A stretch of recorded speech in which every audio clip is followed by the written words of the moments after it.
Welcome to Nasdaq Trade Talks. I'm Jill Malandrino, Global Markets Reporter at Nasdaq. Joining me is Yvonne Wassenaar, CEO of Puppet, to discuss the value of professional networks and how the company is taking action to commit to equality, diversity, and inclusion. Yvonne, it's great to have you with us. Welcome to Trade Talks. Jill, thank you so much for having me, and congrats on the 50-year anniversary of Nasdaq. Exciting. Yeah, it's a special day for us. Thank you so much for that. Yeah. What role do professional networks play in advancing individuals' careers and increasing diversity? I think a lot about how do you increase diversity, I think particularly for minority groups. And what's interesting is I think it bubbles down to three main areas. The first is, how do you network? And to me, I think one of the things about networking that I learned later on in my career is the fact that this isn't actually an extracurricular activity. I think so many of us, think we do our job and then I'm going to go to that networking event, or do something on the weekend, or the infamous, women's breakfast. But at the end of the day, networking is part of our job. And you can do it, throughout the day, throughout the week. I learned that from one of my male mentors, and it was really powerful because you start to realize that as you network, it's easier to attract talent, it's easier to get information, it's easier to scale partnerships. I'd say in addition to kind of reframing what networking is, the second thing that's really important is building a brand. So being known for something and figuring out what are you passionate about, blogging about it, talking about it. I remember one time somebody told me, Yvonne, you're incredible, you're so smart, you can do anything. And I hate to break it to you, that's about as meaningful as doing nothing because it's not memorable. And so thinking about how do you want to be remembered, because a network needs to know you for something. And what is that something they're going to know you for? And the third thing I'd say about building a network is realizing that it's really about helping others and building the ecosystem. And so it's not just about how do you promote yourself in a network, but how do you contribute other great people into that ecosystem? How do you sponsor and support others? And what you'll find is by spending your time helping others, you by default will be strengthening your own network as well. So I think there's a lot of things that are just slight tilts on what we may have in our mind's eye around when do we network, why do we network, how do we network effectively, that can make a really big difference. What can women and people of color do to lean on their professional networks to support one another and their own careers? It's interesting in the sense that I think for many of us, what we need to remember is that, traditionally positions of power have been predominantly held by men and by white men. And so for us, that's not in our normal network because we tend to network with people who look like us and act like us. And historically, we haven't had the opportunity to necessarily be in the places where those networks are formed. And that's because historically, it's been a physical world. So it was where you went to college, it was what clubs you belonged to, and all those things. And so for me, what I've really learned to appreciate is technology has been, very democratizing.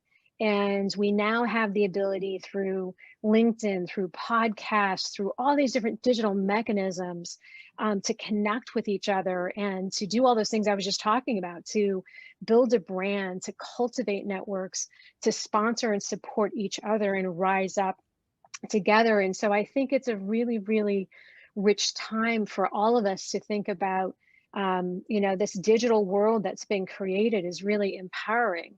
And we can take opportunities there to really make a difference. And it just takes time. It takes a plan. It takes dedication. And if there's one piece of tactical advice I'd leave folks with is set a goal for yourself. Network with one new person and refresh an existing relationship on a monthly basis, on a weekly basis. But set a goal for yourself so that as you go through your busy day, you're dedicating the time needed. And you'll be amazed if you talk to 2 new people a month, In a year, that's 24 new people. In 2 years, that's 48, and it's exponential in growth. So set some targets, be thoughtful, and you'll be amazed at what happens. How is Puppet taking action and committing to equality, diversity, and inclusion? There's a few things that we really look at from a Puppet standpoint. And I think the first thing, and I often get asked this by other executives and CEOs, is you have to figure out what's authentic, transparent to you as a leader and as a company so that you can really be engaged and take action. And from a Puppet perspective, we've really concluded that diversity is not just diversity of thought that gets thrown out all the time. Yes, diversity of thought and perspective is important, but also diversity of demographic. And diversity of demographic is not meaningful unless there's equity and inclusion, because that's how you get people to act at the highest levels. So for us, what we've been focusing on is being really clear and consistent around what we mean and how we act. So we have a diversity statement, we have roles and responsibilities, we know how we all participate, and we actually have a third party that's doing an audit to identify systemic racism within our own policies and practices, because none of us are perfect and it's hard to see your blind spots. The second thing is we're working at all levels of the company. So a lot of people talk about bringing in diverse internships, and that's great. But you don't just want to start diversity at the grass level. You actually want to bring diversity and promote diversity and encourage diversity at all levels. So we actually expanded our board. We've got great board diversity. We're working on how do we ensure that we're promoting and rising within the diversity we have, as well as attracting others. And I'd say the third thing is really being an eternal student with a focus on empathy. So we do a lot around training. We share podcasts. We made Juneteenth a US holiday on an ongoing basis, really to ask the question and remind ourselves of why is that a historic day for all of us in the US. And we're working on a company-wide assessment to really understand what is our sentiments of belonging. So always looking to learn more, always looking to have that position of empathy to push the ball forward.